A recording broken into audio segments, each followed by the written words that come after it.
It's more than just football, it's orange power. 12 bowl game victories, 26 All-Americans, 2 members of the NFL Hall of Fame, and the 1988 Heisman Trophy winner. Can you feel it? Inside Cowboy Football starts right now. Welcome to Inside Cowboy Football. It was a crazy bedlam game in Stillwater, a terrific atmosphere, more than 1,000 yards of offense between Oklahoma and Oklahoma State, a game that really wasn't decided until the last few minutes. Even though Oklahoma State came up short in its attempt to knock off the Sooners, the Cowboys have a lot to be proud of. 9 wins, as Oklahoma State's 2008 edition becomes just the 8th OSU squad to win 9 games. Coming up, a breakdown of the Cowboys game against the Sooners, and we go front and center. The Cowboys senior Brandon Pettigrew. It's all coming up on Inside Cowboy Football.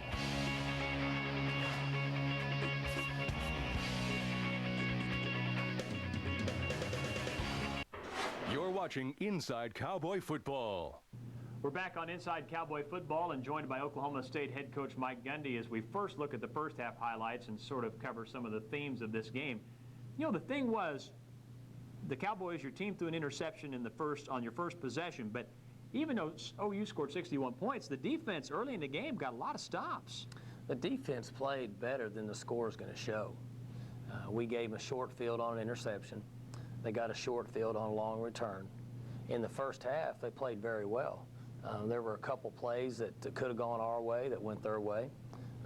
And we challenged our defense. This is a very, very good offensive team. They're playing with a mature offensive line that's very good, and a quarterback that's a potential first-round pick, and skill on the perimeter, and good running backs. So it just won't show, but our guys played extremely hard on defense and had a good plan, got some key stops. But it just shows that when you make some errors against a good football team, which are glaring, it's hard to overcome them. Thing is, it's 7-0 Oklahoma, and then your team just bounces right back. You get stops, you get a field goal, and then take the lead, completing that 10-play, more than 80-yard drive with that pass to Kendall Hunter out in the flat. Our players continued to come back, and we talked before the game. We knew there would be a lot of emotional swings in a football game like this because they're a good football team, and our guys are a good football. We have a good football team, and we knew that playing at home that there'd be a lot of highs and lows, and you have to take that into account. And I thought our coaching staff really did a good job of that. They prepared them for that, and just keep playing one play at a time because it'll turn. And then our players continued to do that, and offensively we were able to make some plays, and just ran out of time there at the end. Damian Davis was a key weapon early in the game. I believe he finished the game with 5 catches, but he had several grabs early. Talk about his play. We felt like Damian's continued to get better as the season's progressed, and that we needed to use him more. We still got double coverage on Dez 90% of the time, and so that's going to free up Pettigrew and Damian Davis. And so when that happens, you have to take advantage of it, and I thought Damian did a good job tonight. Zach did a nice job of finding him when they were playing double coverage over Dez, and he's been very reliable for us and continues to get better. You know, he played last year only 17, 20 plays or so. He's really just a freshman, so we're expecting great things from him. Finally, as we wrap up the first half segment, it's a 14-13 game after Dan Bailey converts the longest field goal of his career from 44 yards with just under 3 minutes left in the half, and then the Sooners go down and score. How big a deal was that in the big perspective? Well, it is the momentum, and we got down there and they fumbled the ball and were able to recover it and then score and convert. And you know, we've got to find a way to stop the offenses on 4th downs. We're giving up a lot of 4th down conversions. Now, some of them are short, and again, I'm not taking away from, you know, a very talented offense that they competed against tonight. But when they punched it in there at the end of the half, you know, if we were to recover that fumble, it would have been a big momentum swing right there. So anytime the other team scores late in the half, it certainly makes it more difficult in the locker room. Robinson in the shotgun on 1st and 10 from the Cowboy 28. Handoff to Hunter. Big hole left side. Turns a corner, 35. First down. Toasted in a one-back set as Robinson gets a shotgun snap. Throws over the middle. The pass is caught by Damian Davis. Left side 25. Breaks a tackle. Takes it inside the 20. And is tackled at the Oklahoma 18. As Zach takes a snap. Takes a handoff. Throws in a right flat short. Caught by Davis. Up the right side to the 13. Inside the 12. And Fogel holds. Snap back. Ball down. The kick is on the way. It's high and long, and it's good. first and 10. It's a handoff to Brown, hit in the backfield, spins, hit again, and drugged down for a 2-yard loss back at the 28. Hugo Chinasa. OU with a first and 20 from its own 34. Bradford gets a shotgun snap, sets up a screen, caught by Brown, hit in the backfield, hit again, and take a seat. 3rd down and 6, Cowboys from their own 22. Zach gets the snap, blitz coming, throws over the middle, caught by Bryant, breaks a tackle at the 27. Empty backfield as Robinson gets a shotgun snap on first and 10, throws over the middle, it's caught by Davis. Zach takes a snap, hands it off to Hunter, up the middle, big hole to the 45, to midfield, into OU territory. Kendall switches to Zach's left. Zach takes a snap, makes a handoff, running left, room to run, to the 40, cuts to the sideline to the 38, and early in the second. And Robinson fakes a handoff, drops back, flushed, dumps it off to Hunter, left side, 25, 20, 15, 10, 5, and he dives into the end zone. Pistols firing. Touchdown, Oklahoma State. Kendall Hunter. Bradford in the shotgun, Murray to his right, and Murray gets the handoff, and he's hit in the backfield and drilled for a 2-yard loss. Parrish Cox shows a corner blitz on the left, now retreats. Handoff to Brown, left side, hit in the backfield and stuffed.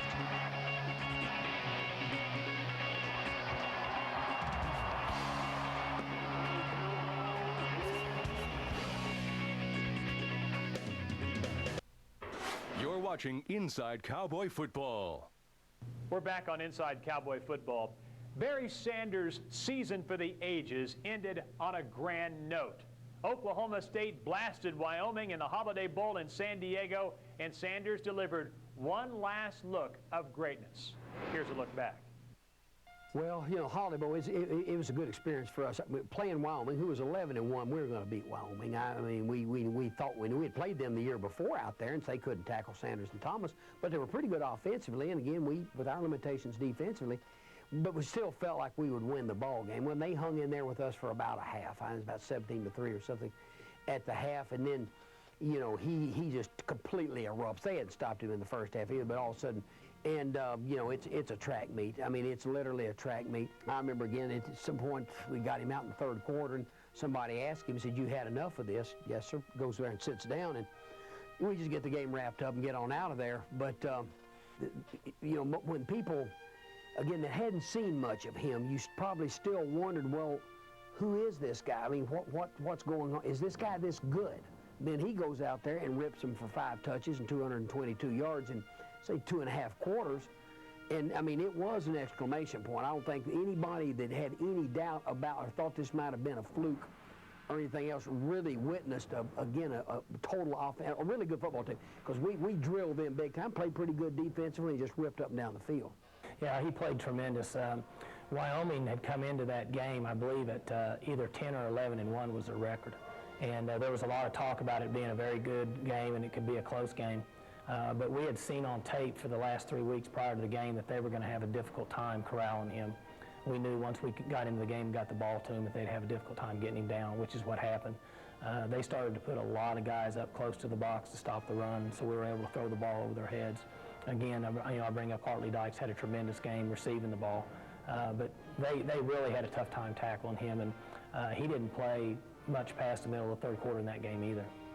Well, it was just, I mean, it happened all year. I mean, it was every week. You know, it's not like it was one game and we reflected back on it. I mean, his accomplishments on the field happened each week, and it didn't surprise anybody. There wasn't a team that we played that ever slowed him down. Sanders capped his Heisman Trophy season with another record-breaking performance, this time in the Holiday Bowl. Sanders rushed for 222 yards and a Holiday Bowl record 5 TDs. He also completed a pass to quarterback Mike Gundy for 17 yards. The Cowboys crushed Wyoming 62-14 and finished the year with a 10-2 record. Sanders ended up setting 34 NCAA records in his Heisman season. He's regarded in many circles as the best tight end in college football. Brandon Pettigrew is a finalist for the John Mackey Award, recognizing America's best tight end. And we're front and center with a Tyler, Texas native this week. There's quite a few guys out there that plays my position, you know, and for me, I missed a lot of games this year, and still up for this award, you know, that's huge. Okay, if you were in the opposing team's defensive meeting room and had to give the scouting report on number 87, Brandon Pettigrew for Oklahoma State, what would your comments be? we got to key on this guy. We got to lock this guy down, or we're gonna have problems. All right. Well, what would you say about your blocking?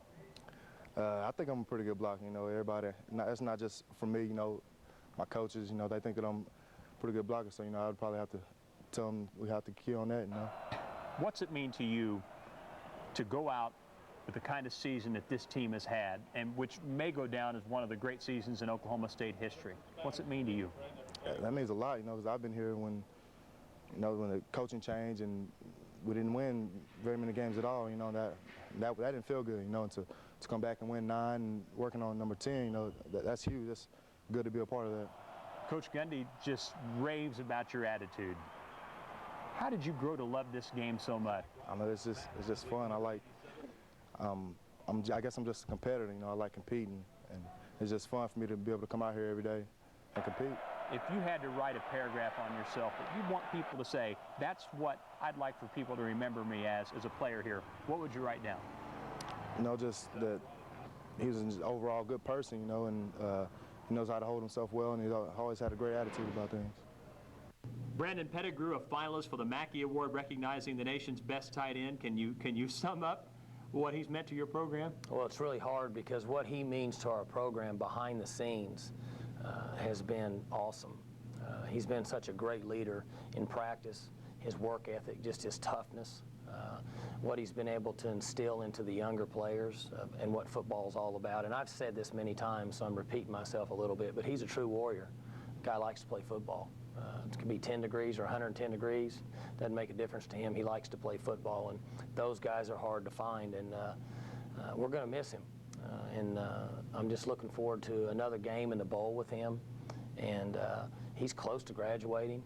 I wouldn't trade him for any tight end in the country, and he's going to be a first-round draft pick, deservingly so, and I think that the team that gets him will be really glad that they took him in the first round because he'll be reliable, he's coachable, and you know he's going to play hard every game.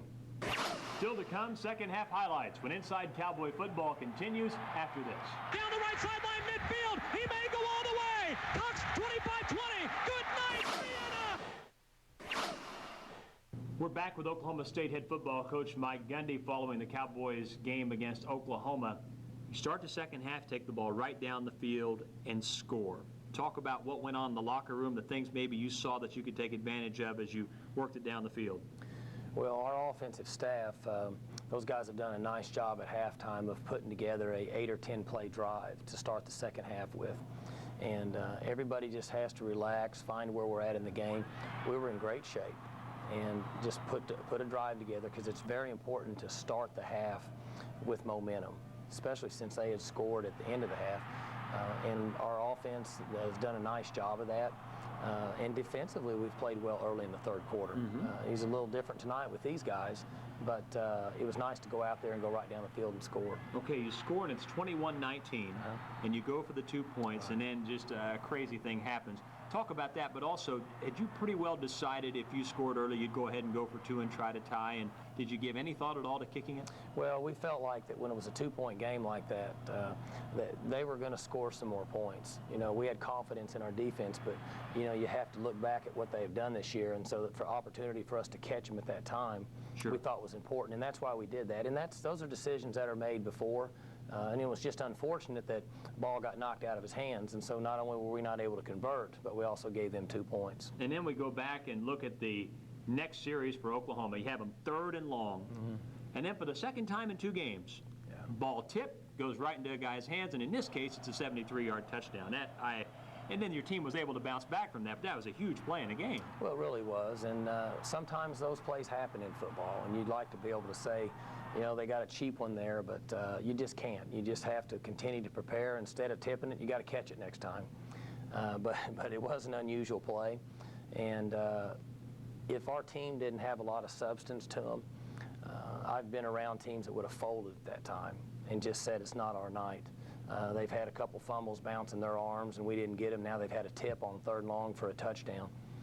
But it just kind of shows the leadership that's been provided by our seniors and where we're at as a group. And I was very proud of them.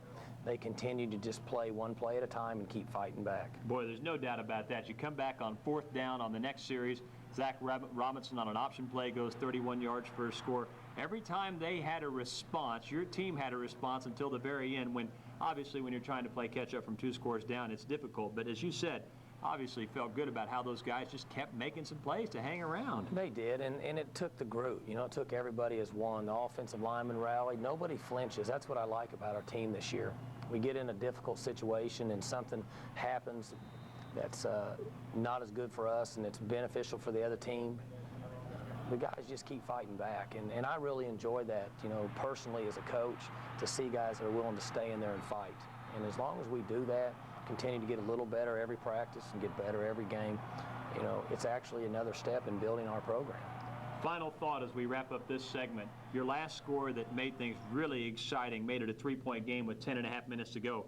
Parrish Cox's 4th career kickoff return for a touchdown, 90 yards, makes it a 3-point game, and the crowd's going nuts. Take us through that play and the return he made. Well, we get behind by more than 2 scores again, and the guys just won't quit. I mean, there were some key blocks in the kick return, and then Parrish becomes the active leader now, I believe, with 4 That's returns. Right. That's exactly right. And a couple times he had a chance to go down, and he just kept fighting. And there were a couple key blocks beyond that, and then Dez and a couple other guys are leading him down the sideline with great effort. And not to keep talking about the same issues or making the point, is that the guys just kept playing hard, and that's what you get out of a game like this. These are hard to stomach, but when your team's playing hard and they give great effort, that's all you can ask as a coach. Robinson takes the shotgun snap, blitz coming, throws it deep over the middle. It's caught by Des Bryant, inside the 20, inside the 15, and 3rd and 5 from the OU 6. Robinson fakes a handoff under pressure, hit as he throws, the pass is caught by Bryant, and he spins into the end zone. Pistols firing, touchdown Oklahoma State. Bradford at the shotgun, takes a snap, hands it off to Murray, running on the left side, cuts back toward the middle at the 25, and he's smacked down at the 27. Robinson fakes the option, back to pass, looking, being chased, breaks a tackle, scrambling, now he'll run it, straight ahead, first down to the 35. Robinson in the shotgun, play clock down to 5. Hunter to his right, play clock at 2. Zach takes a snap, runs the option right, keeps it, 25-20, right sideline, 15, 10, 5, and he's into the end zone. Pistols firing, touchdown Oklahoma State. Zach Robinson on the option. Sexton, the linebacker, creeps up to the line to show blitz, and here he comes. It's a handoff to Brown, zone read, right side, runs into a pile a yard up the field, and Zach's back to pass, throws over the middle, caught by Pettigrew in OU territory, 35-30, down the middle to the 25, and upended at the Sooner 21-yard line. 2nd and 7. Robinson fakes a handoff, drops back, throws to the end zone. The pass is caught by Des Bryant. Pistols firing, touchdown Oklahoma State. Josh Cooper goes in motion to the right. Zach's back to pass, looks, floats it toward the back of the end zone, and Bryant makes a leaping catch for the 2-point conversion. He takes a snap, swings it out in the right flat. It's caught by Broyles, spinning around, trying to work his way up the field, cuts back to the middle, and then is drilled at the 26. The Cowboys are due to bust a big kickoff return. It's been several games since they've hit one big. And this kickoff is fielded by Johnson, right hash mark at the 10. Straight ahead 20, 25, 30, 35. No, it's Parrish Cox down the right sideline midfield. He may go all the way. Cox 25-20. Good night, Vienna. Pistols firing. Touchdown, Oklahoma State.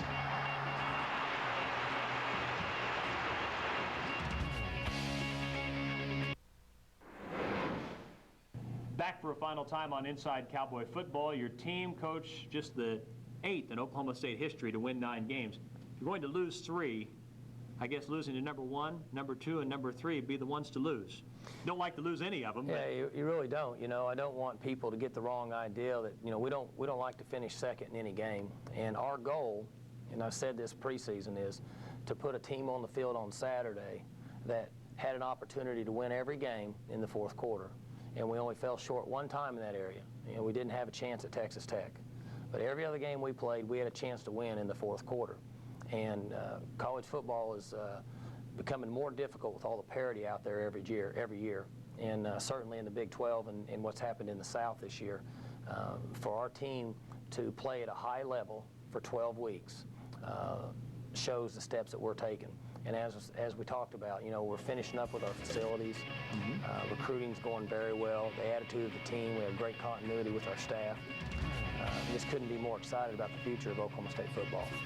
Next up for the Cowboys, a postseason bowl opportunity at a to-be-determined location. For head coach Mike Gundy and our entire crew, I'm Dave Hunziker. Thanks for watching Inside Cowboy Football.